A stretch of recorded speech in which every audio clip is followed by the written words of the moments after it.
सम्मान समारोह का आयोजन, लोजपा पार्टी के विस्तार और विकास में जुड़े कई लोग।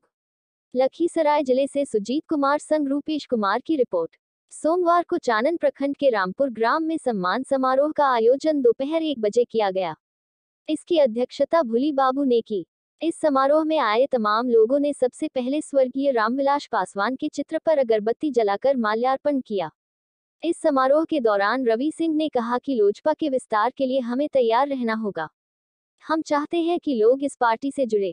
आज राजनीति के अखाड़े में खड़े लोगों की गलत भावना से झोपड़ी की जगह हेलीकॉप्टर का सिंबल मिला। हमें ये नहीं भूलना चाहिए कि सिंबल अब कोई हो, पार्टी वही है जो गरीबों के लिए खुलकर लड़ाई लड़ रही है। आज हमारे साथ लोग जुड़ रहे हैं, पार्टी का विस्तार हो रहा है। हमें स्वर्गीय रामविलास पासवान के सपनों को बढ़ाना है। इस दौरान सदस्यता ग्रहण करने वालों में विलास मांझी, रवि राम, डोमू पासवान, रामबालक दास, दिनेश शर्मा, धूर्प चरण दास, विनोद कुमार दास, जलंधर पासवान, रुखसाना खातून, गीता देवी, घनश्याम पासवान, बटोरन यादव थे। जो रेवेन्यू का कानून है उसके हिसाब से सही है। अब रह गई बात, वो बोल रहे हैं जिंदाबाद, अशोक बाबू जिंदाबाद। स्वागत कीजिए, ताली से बजाइए, ताली से, ताली से स्वागत, ताली से स्वागत। से हार्दिक अभिनंदन हो। और इस मंच पर बैठे सुजढ़ा विधानसभा क्षेत्र के चुनाव लड़े अशोक बाबू को मेरे तरफ से हार्दिक अभिनंदन हो। इस मंच पर बैठे तमाम बुजुर्गों को मेरे तरफ से अभिनंदन हो। यह बहुत मूल्य गौरव की बात है कि आज जो है प्रकाश बाबू यह कार्यक्रम रखे और बहुत मेहनत किए, और उनके साथ सहयोगियों को भी मेरे तरफ से अभिनंदन हो। और अशोक बाबू देश कीमती समय जो दिए, अमूल्य समय जो देकर यहाँ आए, उनके लिए मैं बहुत शुक्रगुजार हूँ। आज आप लोग सभी जानते हैं कि रामविलास जी का श्रद्धांजलि है। हम लोग श्रद्धा से मना रहे हैं, लेकिन रामविलास जी एक ऐसे पुरुष थे कि जिस भी क्षेत्र में गए हैं उस क्षेत्र का नाम किए हैं और बहुत काम किए हैं, लेकिन आज हमारे बीच नहीं है। बहुत दुख की बात है। और बस यही शब्दों के साथ मैं अपना वक्तव्य समाप्त करता हूँ। जय हिंद। इधर देखिएगा।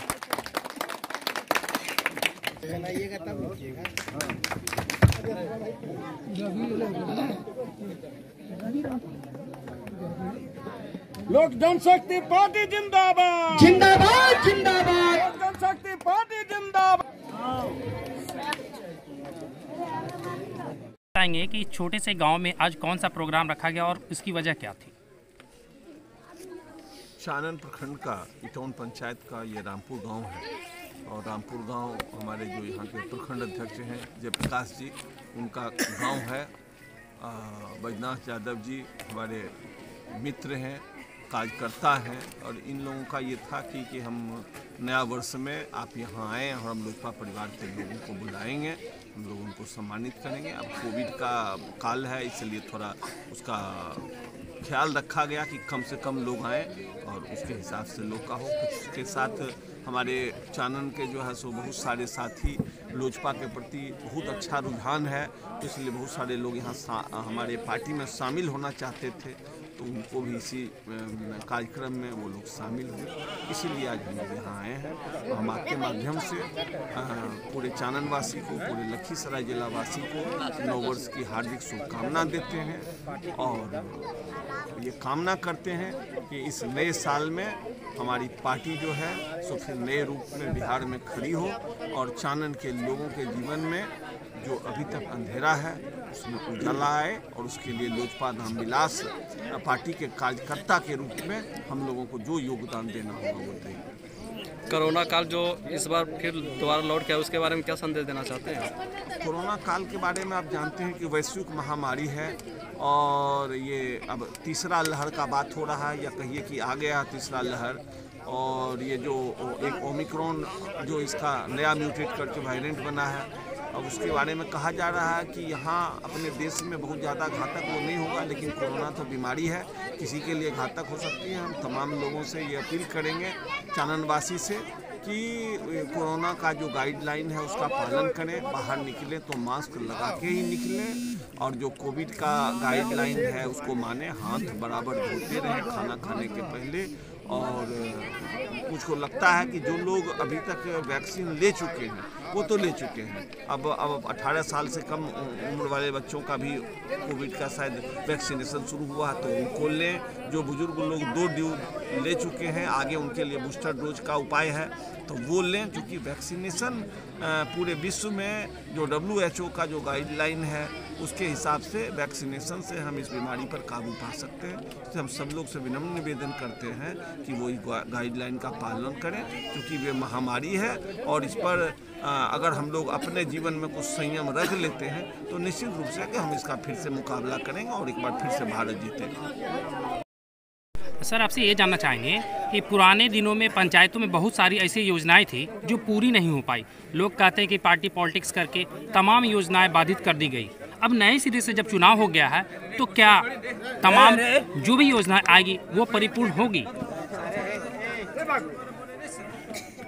होना तो चाहिए लोग, लेकिन योजना का क्या ये है कि हर जगह जो चढ़ावा चढ़ाने का ये की संस्कृति जो फल फूल गई है, हर जगह कमीशन का ये हो रहा है। ये पहले राजीव गांधी एक बार कहते थे कि जो हम पैसा सेंटर से भेजते हैं वो ग्रास रूट में आते आते 25% ही मिलता है। अब ये जो संस्कृति इस तरह की बन गई है, चुनाव के क्षेत्र में, चुनाव के दरमियान पैसे का इतना बड़ा ये हो गया है, वो सब जगह बंदर बांट करने में लगे हुए हैं, लूट खसोट मचाने में लगे हुए रहते हैं। लोग कहते हैं कि छोटे स्तर पर लोगों का जो बंटवारा होता है वो नहीं होता है, बल्कि बड़े पैमाने पर इनका बंटवारा हो जाता है। लोग पार्टी पॉलिटिक्स करते हैं, तो ऐसे में इस बार का जो भी योजना रहेगी उसका सक्षम उपाय और सक्षम तरीके से काम, उसके लिए आपकी पार्टी क्या करना उठाएगी? उसके लिए हम सब जगह आंदोलन खड़ा करेंगे, लोगों को मिलने जुलने का काम करेंगे, संगठन मजबूत करेंगे। और राजनीतिक कार्यकर्ता का सबसे बड़ा हथियार है आंदोलन प्रजातंत्र में, और आंदोलन करना हम लोग भूल गए हैं, लाठी खाना हम लोग अपने शरीर पर भूल गए हैं, प्रदर्शन सड़क पर उतरना भूल गए हैं। केवल हम लोग, अधिकतर लोग दलाली करना जानते हैं, उससे ये करके, उससे ये करके, इसलिए हम लोग आंदोलन करके उससे निजात यानी जो काम परिपूर्ण नहीं होगी उनको परिपूर्ण कराने के लिए आप लोग आंदोलन जरूर करें। ये जमीनी स्तर पर होगा या फिर कागजी स्तर पर? जी नहीं, जमीनी स्तर पर। हम आज जमीनी स्तर पर हैं, इसीलिए आज बजरंगी यादव जी के घर से हम लोगों ने क्या कहते हैं ये किया, बैजनाथ जी के घर से, और गांव में, प्रत्येक गांव में जा कर के हम लोगों को जागरूक करने का काम करेंगे, जिससे कि ये जन उभार पैदा हो, लोग अपने ये को समझें कि हमारी क्या ये है।